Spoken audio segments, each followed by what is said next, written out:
Hello, this is Ashee from Crafting with Ashee and welcome to this card making tutorial. This is the cute card we're making today, isn't it darling? I just love these little buggies. This is the stamp set Sweet Bugs, and we're going to be using quite a few of these different images.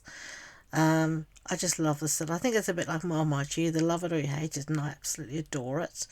So we're going to stamp it on some basic white cardstock. I'm using here Memento Tuxedo Black, because I'm going to be colouring in using the Stampin Blend alcohol markers, and this works well with them.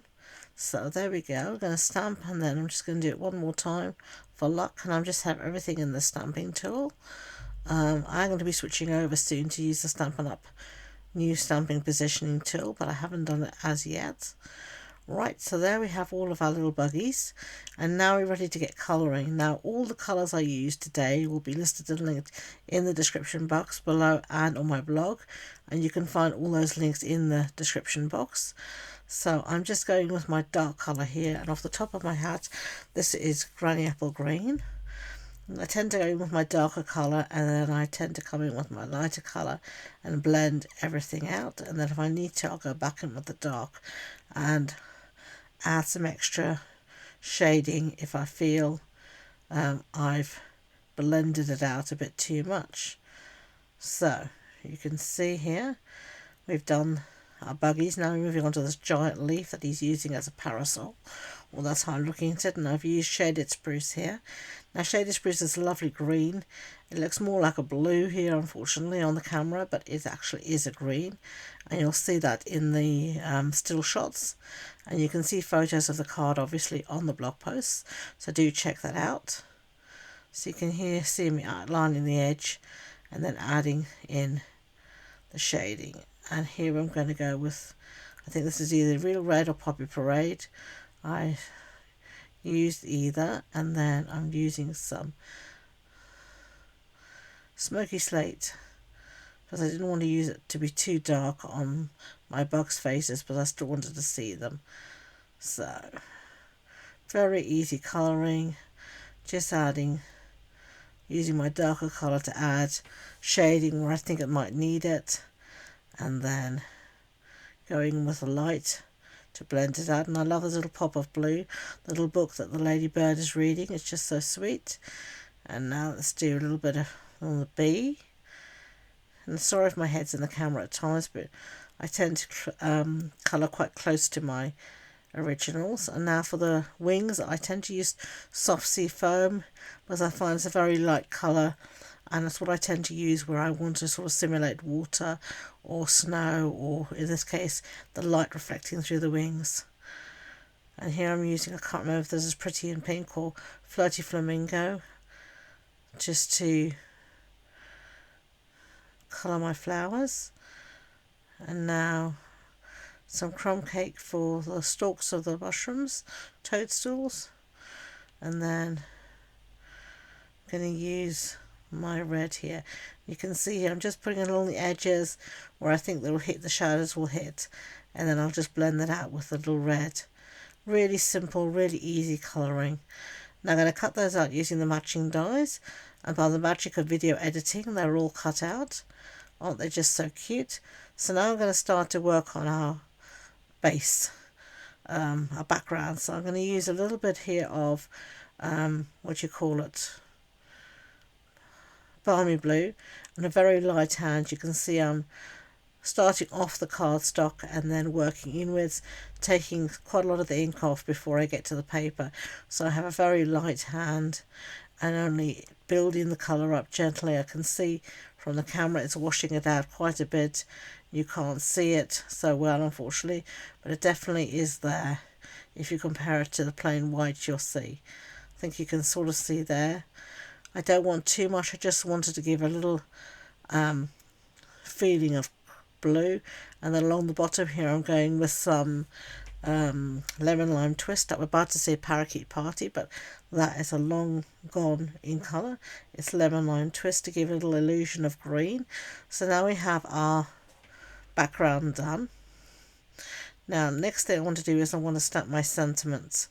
Sentiment is from the same stamp set, and well actually I'm first going to stamp these little pieces along the ground. I don't know what they're called, tracks.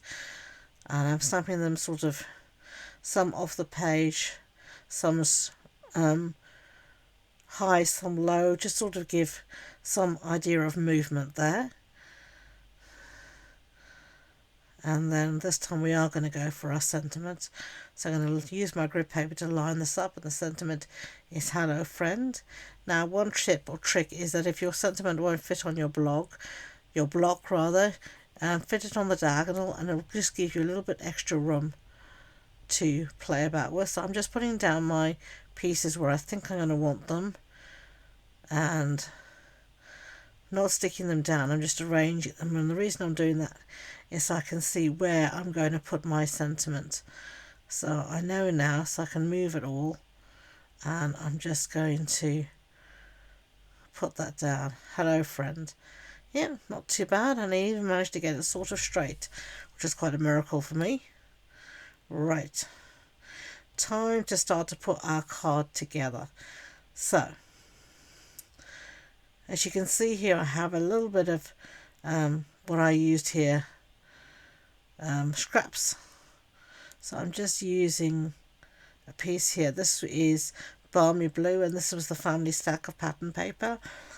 These are the old patterns from last year, but you can just as well use this year's patterns or whatever scraps you've got or whatever. And I'm just mimicking the colours that I've used in my piece, in my colouring.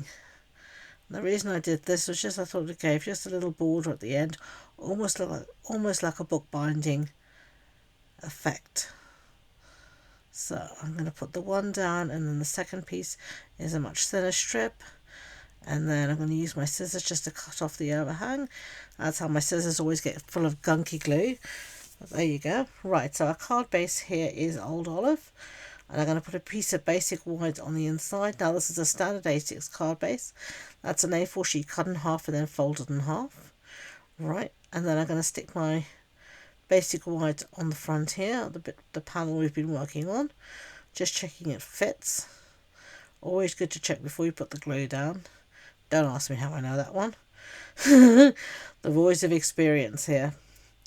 And now you can see I've put dimensionals, so foam pads on the back of quite a few of my elements to save some time, and I'm going to stick that down. I'd have to say I love this little caterpillar worm. You can be whatever you want, but I just think of him using the little leaf as his parasol, as his shade. It's just so cute.